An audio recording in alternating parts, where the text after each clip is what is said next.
Another central South Pacific gale is developing. I am Mark Sponsler, and welcome to the Stormsurf Video Surf Forecast for the week starting Sunday, July 7th, 2024.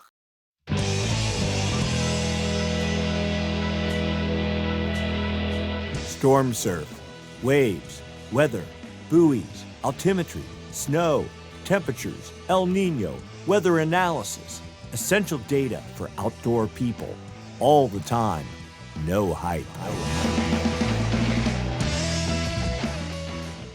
If you enjoyed the video, give us a thumbs up. If you haven't subscribed, please subscribe. Click the Stormsurf icon down in the lower right-hand corner of the screen. You'll get all signed up and get automatic notifications when the videos are posted, typically on Sunday evenings. If you have a question or comment, write it up down below.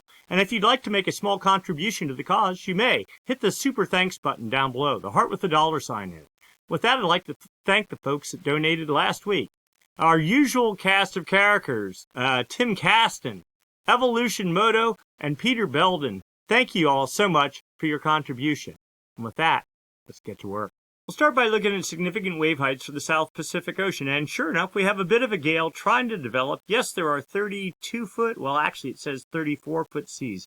These are the highest seas over this entire domain, and here's their exact position. But these seas here are all aimed south and are not pushing towards our forecast area. So this area right here is what we are most concerned with. Only 26-foot seas at the moment, but aimed well to the north towards Hawaii and the U.S. West Coast. And of course, Mexico, Central America, down into Peru, and maybe even some at Chile. So we are moving towards a little bit better pattern. But before we get into all that, let's take a look at current conditions. We're looking at buoys. We're going to start in Northern California off of Monterey Bay, the Point Sur buoy. Really, it's off the Monterey Peninsula. Buoy 157. We're looking at all the energy that's hitting this buoy, all the way up from 33-second period energy. You see that right there, which there is none. The whole way down to 5-second period, just pure wind chop, which there isn't a whole lot, but you see a nice little bump here of swell energies focused at about 14.3 seconds. 2 feet at 14.3. There's also shoulder energy here going out to 20 seconds and down to about 11 seconds. So a pretty broad swath of swell. So then we go and put that all together. Primary swell 3 feet at 14.5 seconds from 176 degrees. That sort of tells the story right there. Theoretically, that would make surf at 4.4 feet, but if you're shadowed in a shadowed area that doesn't get, I think the 176 is really suspect. I think it's more like 185, but even at that, the waves were not much, at least on the east side of Santa Cruz today. West side was doing bigger, and I'm sure if you're out somewhere that has good exposure, it's even bigger than that, probably up to the 4-foot range. Then there's some secondary swell, 2.4 feet at 6 seconds from 300 degrees. That's only like knee-high surf, so that really doesn't matter. All right, let's go look in Southern California. Buoy 191, Point Loma South. That's just like off of the south end of San Diego. And you see the same basic profile. Here's your swell. It's really two swells sort of all combined, so you get this broad kind of spectrum. And putting that all together, 2.7 at 13.6 seconds from 185 degrees, I think that is closer to reality. Surf height, 3.7 feet, but there were waves at top spots in Southern California that were, head high, maybe a bit overhead. Then there's some wind swell or some dribbly other stuff mixed in, 1.3 feet at 9.7 seconds, but that's not even knee high, and it doesn't even count. Then we go over to Lanai, Buoy 239. This one's the most protected from any sideband wind swell, but you see, all there is maybe 11, 12-second period background swell, not very much size. Let's see here. 1.6 feet at 11.6 seconds from 162 degrees. That's like 2-foot surf.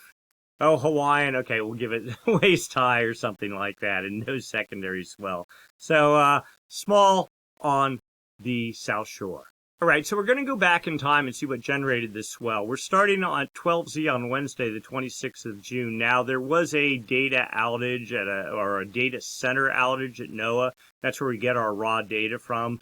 And so between Monday and late Tuesday night, there is no data. But you can clearly see this system developed here with about 30-foot, 29 to 30-foot seas in the central South Pacific, but aimed more towards Chile, Peru, up into Central America, and maybe even Mexico. Not so much at California, and certainly nothing at Hawaii, and no swell really did manage to get into Hawaii. But Southern California did pretty good at the peak of this swell. That was on maybe late Friday, maybe 2 feet overhead at top spots, and almost the same at exposed breaks in Northern California. Anyway, you see the system moved off to the east and then pretty much faded, and that was as of Saturday a week ago. And now we'll just roll this out since then, looking for anything with like 28-foot seas. Well, there's 30-foot seas, but that's all just aimed at Chile and Peru. Southern California at 117 west, right about there. So nothing in the California swell window, much less the Hawaii swell window. Then we got into Thursday and Friday, just a couple of days ago. So a primer gale started building under New Zealand with 26-foot seas. Yes, there'll be some little 15-second period swell that might originate from that. But what this system really is serving to do is rough up the ocean surface, because you see something building behind it. So then we get into here we are Saturday. Again, the secondary gale, 26-foot seas, but all that pushing, trying to get traction on the ocean surface. And then here's where we are right at the moment. But things are supposed to get a little bit more interesting as we move into the future. All right, so let's look at the forecast. We're going to go out 7 days. We're going to start with Jetstream level winds. These winds are up about 30,000 feet. They help support the formation of gales. When those gales form, they help direct their track. Here we are. We're looking at Jetstream level winds. This is Antarctica down here. There's ice over this area. New Zealand's under there, Australia there. You see this, the southern branch of the jet pushing north, and then it falls south. But in this pocket here, this they call it a trough, helps create a clockwise flow, an eddy, in the upper atmosphere up at 30,000 feet and also down at the ocean surface. And that is the hallmark of low pressure. And of course, when you have low pressure, if it's strong enough down at the surface, that helps create winds. Those winds get traction on the ocean surface and start agitating the ocean surface, creating seas. Those seas, as they radiate away from the fetch area, get groomed out, eventually turn into swell, and swell, when it hits your beach, turns into surf. So we have a good trough as of Sunday morning. That trough continues being fed with up to 140 knot winds into early Monday. And notice it's pushing off east, but still in pretty good shape. Not as strong winds as we get into later Monday. Another little pulse of energy tries to develop as we get into Tuesday, but then the whole thing pretty much falls apart. And you see the beginnings then of a ridge starting to build, pushing south. When you get this split jet stream flow and a ridge in between like there, or like there, you get high pressure, and that does nothing for storm or swell generation potential. And as you see, as we get later into this coming week, into Thursday and Friday, big split in the jet, big ridge, pretty much running over Antarctic ice, doing nothing to support gale formation. That pattern continues, if not even stronger, as we get a week out from now into Sunday. So the main event for the, and this seems to be just the pattern this entire summer, is we get a storm and then there's a week break. And then we get another storm and there's a week break. But it's been, well, between the swell that's hitting now and the gale that's starting to develop, well, that'll be more like 10 days. And here we are a week out, and there's nothing on the charts after that. So it's getting to be more, better get what you can. Not unusual to have things get pretty quiet, though, in July. Next up, surface level pressure, surface level winds. Here's the beginnings of our gale. You see there's 50 knot winds falling. They're all falling south here, aimed at Antarctica. This is the fetch. There's New Zealand, Australia, pushing up towards the U.S. West Coast. Let's see what happens as we get into, well, by Monday we have 40 to 45 knot winds. This is like right in the morning, a broader fetch as we get right about 5 a.m. California time, and solid with 50 to 55 knot winds about 11 a.m. on Monday, continuing up into Monday evening, into early Tuesday. Then that gale starts fading as we get into Wednesday, and that's probably the end of it, given what we saw on the Jetstream charts. We're continuing to look here to see if there's any, we'll say, sizable 40 knot fetch after that, and the short answer as you can probably guess, is no. So here's the current wave model. Here's your 26-foot seas, the beginnings of the gale. As we get into even Sunday evening, right about now, you see the beginnings, a little tiny area of 30-foot seas there building. Again, this fetch, all aim south. Ignore it. This is what matters. So 30, 32, 34-foot seas, building to 36-foot seas on Monday morning. Still solid. Look how well to the north they are aimed there. As we get into Monday, another fetch building with 30, let's see, not 39-foot seas because 121 west is over here. So let's see, 30, 32, 34, 36, 38-foot seas aimed off to the north. Okay, I'll take that. That's pretty good. Building to 40 feet on late Monday night, aimed well off to the north. Now, I think Tahiti's like right in this area, so a bit of this is going to be shadowed relative to the California coast. But for Hawaii, I think they'll end up doing pretty well from this. And then the gale starts fading out as we get later into Tuesday. Looking beyond that, we'll just roll through this because we looked at the Jetstream, we've looked at the surface charts. We know there's really nothing forecast. And let's see, there we are. Oh, and let's make a comment about this. You see how you get, there's been some problems with the wave models where some of the older versions of the model, typically the last two frames, like the 174 and 180 hour, there's garbage left over. So that's a problem on the Stormsurf side. I think I fixed it. Can't promise it, but we'll see what happens over the next day or two. It was a pretty easy fix if it is a fix, and we'll see how that plays out. Local wind forecast. So the whole issue, this entire summer for California, at least north of Point Conception, has just been nuking northwest winds. Whenever you get a southern hemi swell, yeah, it hits, it looks great, but it's just ripped to shreds by northwest wind swell and just kind of warbles it out and makes it not, even in the most protected spots, just kind of ruins it. Southern California, I think, has had the opposite problem. Too much south wind. That's all part of this gradient. High pressure starts building off. Here's California here. This is Point Conception there, San Francisco, Cape Mendocino up here. High pressure builds. You get heat low inland, tightens up the isobars. You get northwest winds, but you actually get a little low pressure system that sets up here. So that creates the northwest winds relative to California and the south winds relative to Southern California. And it's just like a machine, and it hasn't stopped all summer. So here we are this Sunday. Wind machine, not too bad. Pretty calm.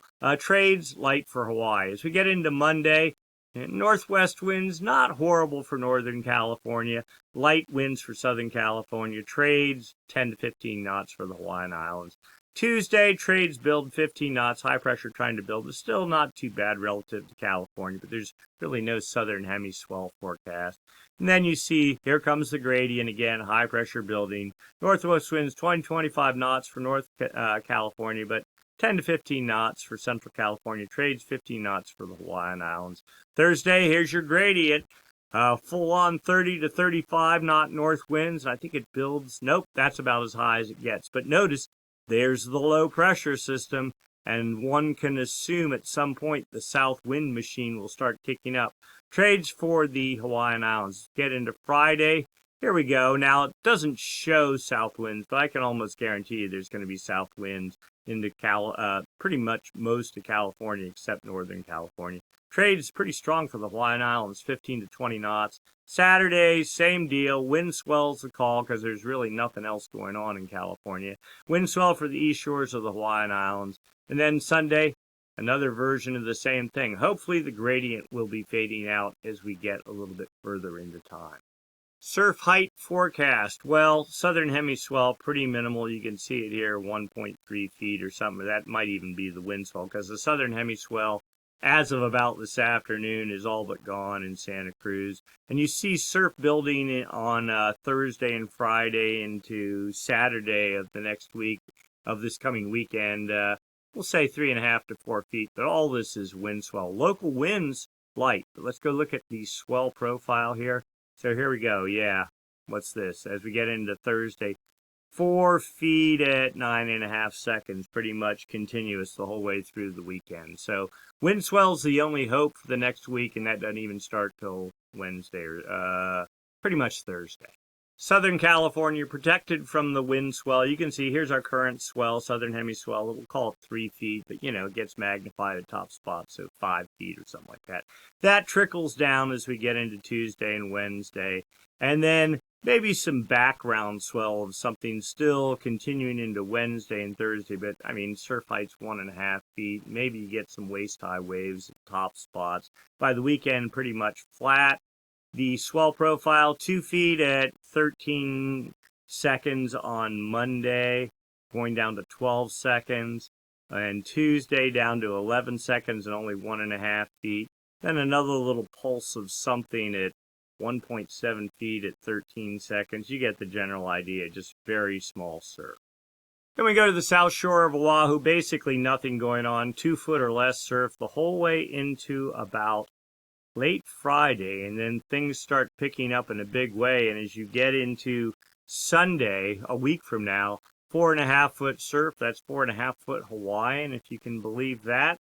That looks pretty solid, and there's your trade wind pattern at 20 knots. Let's go look at the swell profile. So 2 feet at 10 to 11 seconds, dropping from there as we get into the work week. But as we get into Friday, 1.5 feet at 17 seconds to 2 feet to 2.5 feet at 18 seconds. So you can see building swell coming in, and that eventually bound for California as well. All right, let's go take a look long term. What's going on with our surf and weather pattern? The two major weather oscillations that affect that is the MJO, the Madden-Julian Oscillation, and of course the El Nino Southern Oscillation. We're going to start by looking for signs of the active phase of the MJO. Those of you that watch these videos know there are 2 phases to the MJO, the active phase and the inactive phase. The active phase is our friend. It is like a low-pressure system. It imparts energy to the jet stream. The inactive phase is like a high-pressure system. It steals energy from the jet stream and makes it weaker. The MJO, active phase, and inactive phase rotate west to east around the planet on the equator. When the active phase moves over the far west Pacific, it takes warm, moist air down at the ocean surface, hoists it aloft up into the air. That gets captured by the jet stream, energizes the jet stream, causing the jet stream to create troughs, both in the northern hemi and the southern hemi, and that, of course, helps storm formation.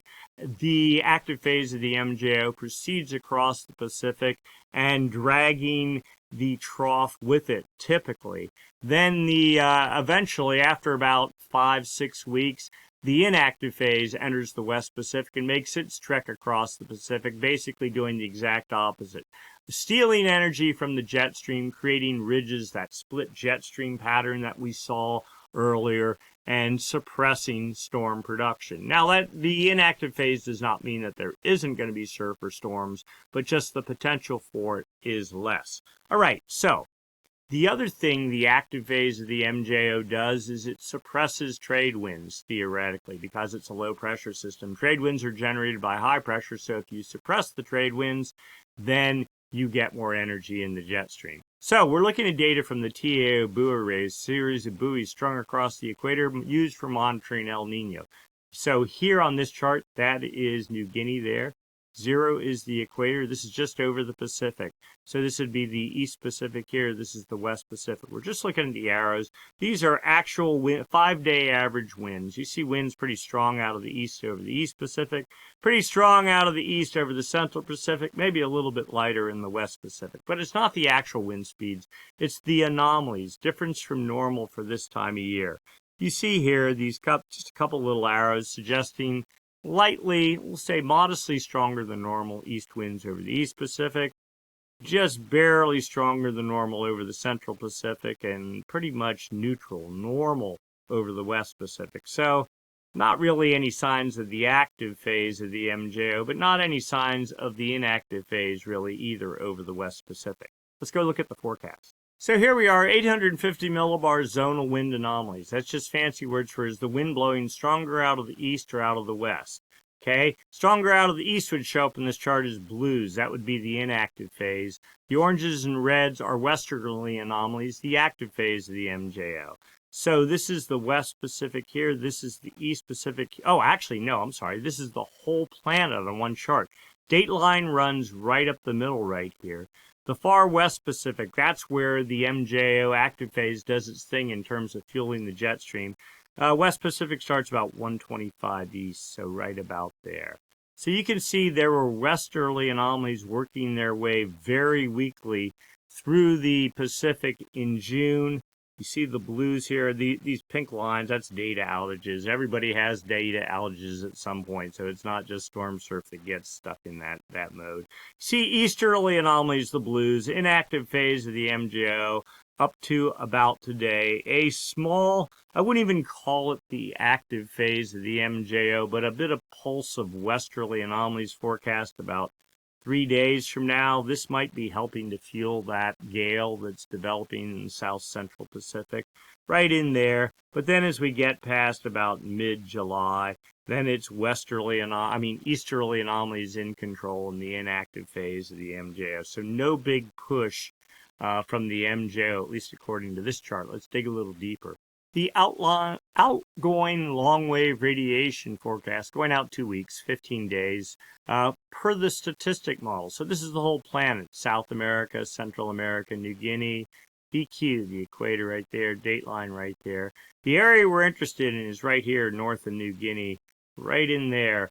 The blues are cloudier than normal skies, typically driven by low pressure, so one would assume the active phase of the MJO.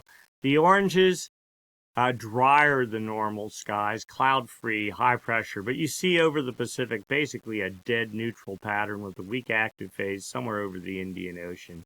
Going out 5 days, no real change. 10 days, 15 days, nothing, nothing, nothing. Let's go look at the dynamic model. It's telling us the same picture. So really, no MJO influence for the next 2 weeks according to these two models. Let's dig a little deeper. Phase diagrams for the same two models, the statistic model here, dynamic model here. How do you read this thing? Well, the MJO moves from west to east, from the Indian Ocean to the maritime continent, like Bali, over the West Pacific, over the East Pacific, under the United States. Remember, this is just on the equator. Across the Atlantic, over Africa, back to the Indian Ocean. The heavy dot here is where the active phase is today. The closer this dot is to this circle, the weaker it is. So a bare minimal active phase somewhere moving from the Indian Ocean to the maritime continent. These little lines here are the forecast track. So they show the active phase 2 weeks from now moving into the West Pacific, but so weak as to be completely indiscernible per the statistic model. The dynamic model shows some variation on the same thing, but with the active phase never even making it to the West Pacific. So, and all inside the circle of death. So basically just a very, very weak MJO pattern. That is pretty typical for summer. Now the upper level model, this is another version showing moisture and propensity for rain or cloud cover or rainfall.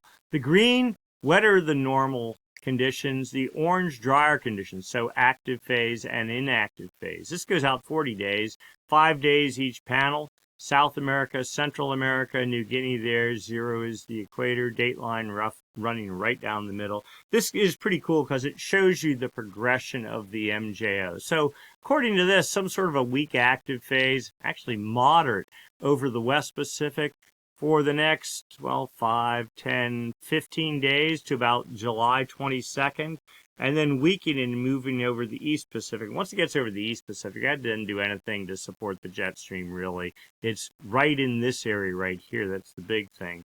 Then you get into August, and August looks, according to this, to be dominated by the inactive phase of the MJO, so not great for storm production. So if there was a window, right now seems to be it. Now, very weak as it is, this looks stronger than the other models suggest, but it suggests that whatever's happening is happening right now. And yet another model, the CFS model going out a month. Again, this is the east-west component of the winds. The oranges and reds are westerly anomalies. In fact, this chart, you see MJO, the black line. So, but these little dots, and when it's like this, when you don't have a band going the whole way across the chart, it suggests a very weak MJO pattern. This is in the past, this is in April. So here we are, July 6th. inactive phase. Looks like it's exiting the east. Oh, yeah, date line right here. Far West Pacific starts about 125 east, so right about here. This is the sweet spot right in here. You see inactive phase over the East Pacific over the next 2 weeks exiting. And East Anomalies in control, but starting about 3 days from now, the same, what's the red thing? That is a equatorial Rossby wave. It's doing enough, another form of tropical variability, creating West Anomalies, and that might be feeding this, what looks like an active pattern, or just something to give a little juice to the jet stream. But then after that, after you get past, I'd say the 15th of July, you see easterly anomalies in control. So this is pretty consistent what we're seeing with the other models. And yet one more model coming out. And this one, same model, the CFS model. This is looking out 3 months. Slide this over here a little bit so you can see what's going on. All right, so date line runs right up the middle. The blues are easterly anomalies. The oranges and yellows, westerly anomalies, the active phase of the MJO. But past performance is down here. I'm not even going to get into it. I'm just looking at the future, and I just see, well, here's the date line. I see a giant blob of blue easterly anomalies. That looks like some massive, long-running inactive phase of the MJO for July, August, September, October, with westerly anomalies. So how far do these make it into? They make it about halfway to the date line, and that's it. So maybe some support for Gale development here in August, whole month of August into about early September, and then even that fades. So what's going on? Let's overlay the MJO here. All right, so the dotted contour, inactive phase of the MJO. Here's our current inactive phase. Here's a very weak active phase setting up. Before the 15th, you see westerly anomalies the middle of this week. That's probably associated or what is contributing to the Gale under New Zealand. That holds into about mid-July.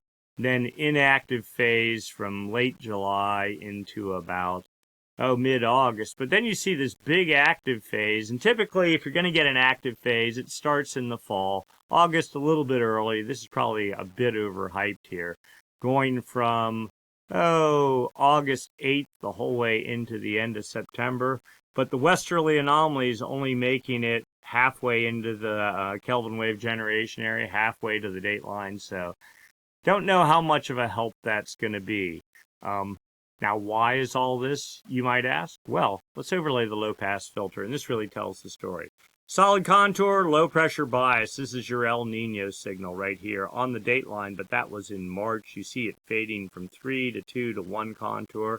The dotted contour building high-pressure bias setting right up over the date line today as we speak, getting significantly larger as we get into the end of July, and in control basically of the Pacific, where the low-pressure bias was in the Pacific last winter. It's now moving over the Indian Ocean. This is the classic La Nina pattern. High pressure over the Pacific, low pressure over the Indian Ocean makes it much more difficult for storms to get going in the Pacific, both north and south. So, again, take what you can get while you can now. The real question is, how strong is this La Nina going to get? We'll get into that in just a minute. All right, so now for the El Nino, La Nina part of the discussion. And so, we're going to start by looking at subsurface ocean temperatures. This is down in the ocean because that's what El Nino does. It takes warm water, typically in the West Pacific, pushes it east. That warm water travels in the form of a Kelvin wave, a ball or multiple balls of warm water that traverse the Pacific, driven by active phases of the MJO, typically in winter months. Okay, and it changes the balance when you have warm water in the East Pacific. Well, that warm water eventually erupts up to the surface. It then starts evaporating. That changes the jet stream and ushers in El Nino. Right now, we're looking at, well, let's just look at subsurface water temperatures, the data from the TAO buoy array, that series of buoys strung across the Pacific. You can actually see the anchor lines on the buoys here. The X's are sensors on those anchor lines. You see there's a big old gap here, another one here. But you see the 30 degrees centigrade isotherm, that's really warm water. It's actually backtrack. I think it's been at 180. Now it's at like 176, let's say, east. So suggesting trade winds blowing, pushing, or sequestering warm water in the West Pacific, typical of La Nina. The 29-degree isotherm, about where it's been, 165 west. The 28-degree isotherm, well, at last winter, it was the whole way across the Pacific. It is backtracking to 144 west, somewhere in there. And the 24-degree isotherm, which was the whole way into Ecuador, it's backtracking too at 100 west, so not even reaching into Ecuador. Now, this is not a horrendous La Nina sort of signal, but it suggests that La Nina is trying to develop. Now, that's actual water temperatures. These are the anomalies, difference from normal for this time of year. Now, this chart is highly suspicious because there's literally no data right in here, and it's suggesting warm anomalies at the surface here. I'm not believing that. It's also suggesting 5 degrees below normal centigrade temperatures. That's like, 8 degrees below normal here, roughly on a little bit east of the date line. But my guess is it's probably also working its way up into here as well. This is a very rosy picture. Now, the problem is there's another chart. You see it here. It's undefined there. Again, the data outage that NOAA experienced wiped out a bunch of other charts. I mean, I think the data is still collecting there. And you can get peaks of this. It's actually a time-lapse thing. And it suggests cold water the whole way up into the surface in this area. So I would say this is a very rosy picture indeed. But we do have the upper ocean heat anomaly chart, and this sort of actually is the best one of all of them because it shows you time progression. West Pacific here, East Pacific here, going back a year. Warm water, El Nino in the East Pacific, the reds and the oranges. You see that, and you can actually see the Kelvin waves. Go back and look. Oh, it was a couple of weeks ago. We did a recap of the 2023-24 El Nino. But the short of it is warm water progressing across the Pacific Ocean, driven by the active phase of the MJO, multiple active phases of the MJO, creating 9 Kelvin waves and creating lots of warm water in the East Pacific, ushering in El Nino. But then as we got into February, the Kelvin wave machine shut down. There was no more warm water left in the far West Pacific. And so you start getting cold water Kelvin waves, 1, 2, 3, and build a slow buildup of cool water all in the East Pacific. The interesting thing is you see not so much the warm water building up in the West Pacific, but bits of it creeping across, like El Nino, or La Nina, actually kind of stalled recently. Now, do we think that's going to continue long term? Probably not, but it suggests some sort of weakness.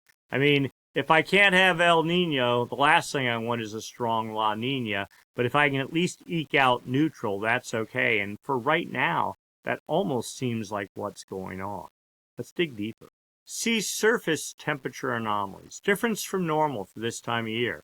So Chile, Peru, Ecuador, Central America, and it's only 5 degrees north and south of the equator. The equator's right here. There's the Galapagos. These images aren't completely lined up, so here's the equator on these here. But you get the general idea. You see this cool water stream. This is being driven by high pressure. We know there's high pressure, stronger than normal off of California, driving stronger than normal trades. We have upwelling or cold water Kelvin waves impacting Ecuador and upwelling. You see pockets of the cool water, but also see lots of warm water here. It's just, really 5 degrees north and south of the equator. They say that matters. I'd say even go to 10 degrees, but even at that. So you see residual warm water from El Nino hanging around. La Nina trying to get organized, but as of right now, look at how warm that water is. I mean, just nothing too specifically strong, which I think is a good thing. Let's keep digging. Sea surface temperature trend. This chart right here for the past 7 days. There's South America, Ecuador there. Warmer than normal water building off the Galapagos in pockets out to about 110 west. Couple of cool pockets and then neutral. So neither really a strong La Nina or El Nino signal for the minute. no big surprise seeing how the MJO is pretty weak as of the current moment and has been for quite a while. So you see water temperatures at least trying to rise here. This is a function more of trade winds. This has nothing to do with El Nino or La Nina. It's just sort of a local pattern for right now. We'll take any bit of warm water we can get in Northern California because it has been quite cold. In fact, even as of 2 days ago, I think the Point Reyes buoy had finally gone up from 49.5 degrees up to 52 degrees, but still pretty cold for this time of year. Here's a backed off view. You see that little very weak La Nina signal trying to get established. You do see a lot of warm water over the whole rest of the planet. Everyone knows what's driving that. I'm not even going to go there. We're just watching this little bit of cool water. For right now, La Nina seems to be pretty weak. Let's go look at water temperatures. But before we do that, real quick, the Nino 1.2 region, they have multiple measuring regions, and they call them Nino 1, Nino 2, Nino 3, and 4. Nino 1.2 is this area right here. But the official El Nino monitoring region, Nino 3.4, is from 120 west out to 170 west, so here, and just 5 degrees north and south of the equator. So you could draw a box in your mind from here to here to here to here. And yeah, there's some cool pockets, but there's also some warm pockets. Almost seems, just eyeballing it, things look pretty neutral. And if anything, it almost looks like temperatures could be slightly warmer than normal in Nino 1.2. Let's go take a look. All right, so here's the Nino 1.2 index. Oh, okay, sure enough, look at this. Oh, wow. Latest value, 0.000. Dead neutral. Now, you see things have been cooling since the beginning of May. They were down at 1 degree below normal. But just in the past, let's say 2 weeks, temperatures starting to rise. This is that stall or the softness we were talking about in the development of La Nina. Then we go to the Nino 3.4 index, and temperatures tried to fall in mid-May, but really they've just been hanging right around dead neutral. Today's value, 45 thousandths of a degree above normal right there. Now, this isn't the official index. I mean, temperatures maybe are even 0.2 of a degree warmer than this, but they generally suggest that La Nina is not off to the races by any stretch of the imagination. Here's the same sort of chart, the evolution over the past year, West Pacific here, East Pacific here, but this is at the surface, not subsurface or upper ocean. This is literally at the surface. Back in, let's see, this would be July into August of last year, the strong building warm signal trying to get coupled with the atmosphere, trying to start changing the jet stream, multiple Kelvin waves creating this warm pool that built and built and built. Nino 3.4 starts at 120 west, so it peaked somewhere right around in here, November, December time frame, but has held pretty solid even into, that'd be March. But now you see the beginning of the evolution of the cool pool right here, not markedly cool, and from the official El Nino, the Nino 3.4 region starts at 120, you see it's still pretty much neutral to slightly warmer than normal temperatures. Okay, let's go look at some more index data. All right, so here is the Nino 1.2 index, Nino 3, Nino 3.4, and Nino 4. This is the one that matters here. This is the actual water temperatures, and this is the deviation from normal. Today's value for this week's, this is weekly data, for the week of June 26th, temperatures 0.4 of a degree above normal. And you can see how we were back at 2.1 in November, 2. This is the peak of our El Nino, right? Strong El Nino territory, trying to get into super El Nino status, but it didn't do it.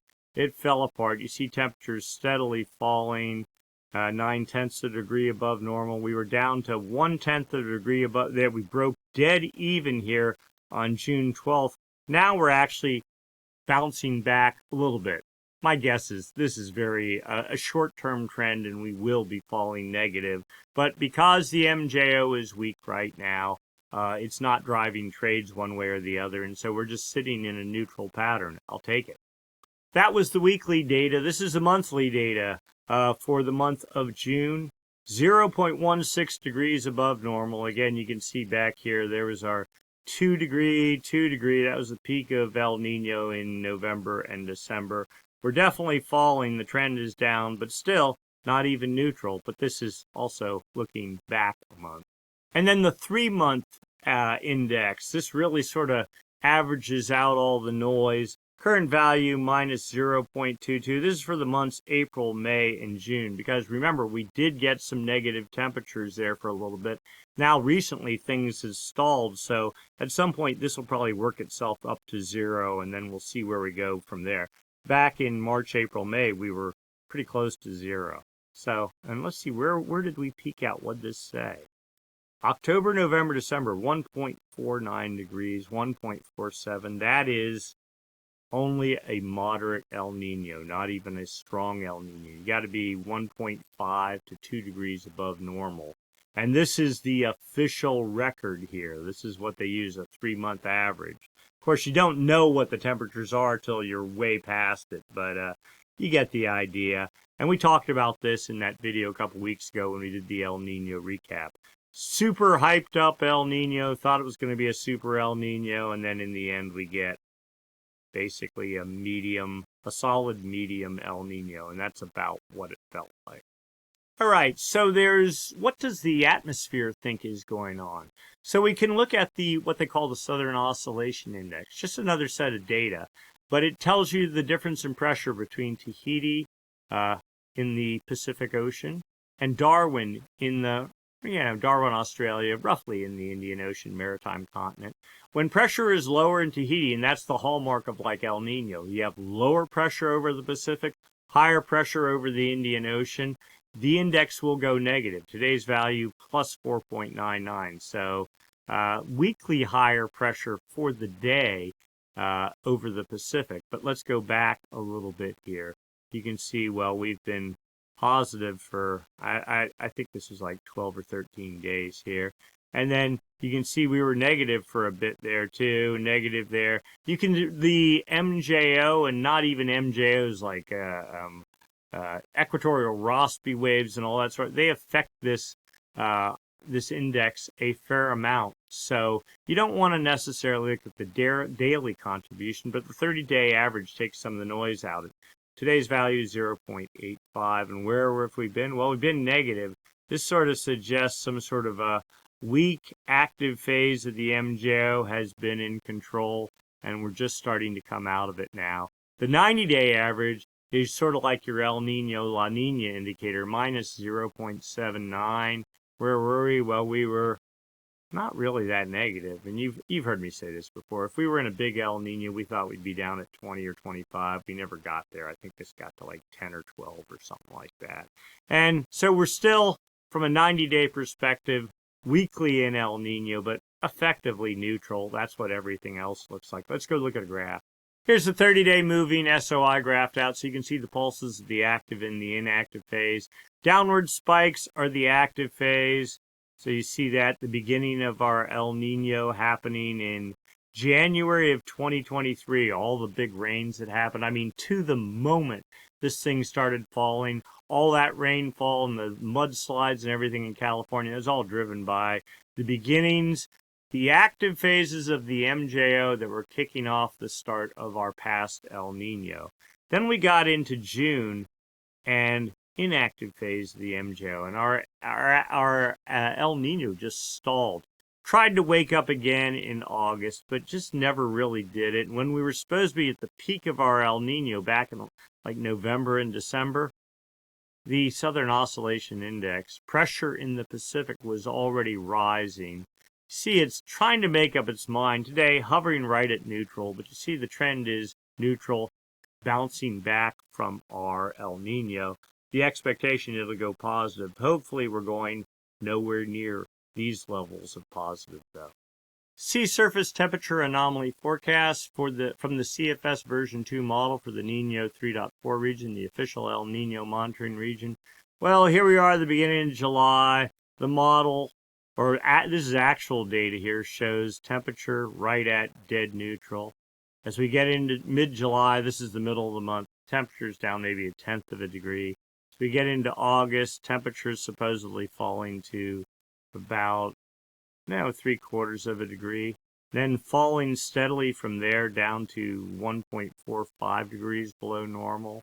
So that would be, let's see, weak, medium, strong La Nina, theoretically. Let's see.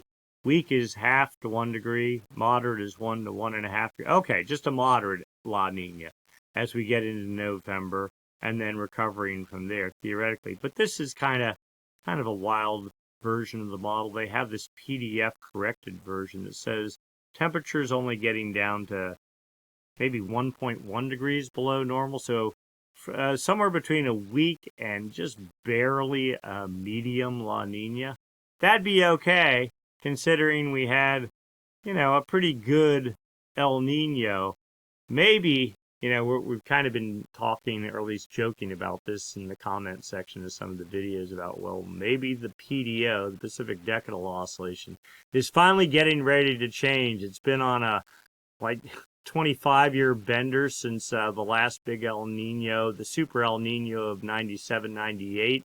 And it switched over from being in the warm phase to the cool phase. So we've been effectively in like a 25-year, about 25, 27-year La Nina phase.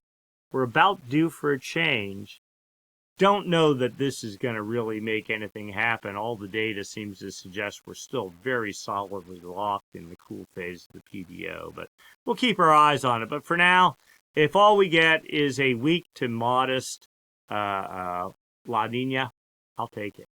The good news is, for the very short term, well, it's not really good news because there's no real swell. Our southern hemiswell is fading out. We're going to have wind swell for about a week. But if you look at what's going on in Hawaii come next weekend, solid southern hemiswell hitting the islands, driven by a gale that's forming as we speak south of New Zealand. This has been the kind of the pattern, the New Zealand to Central South Pacific storm corridor. Not great for Chile, not great for Peru, but for certainly for California, Hawaii.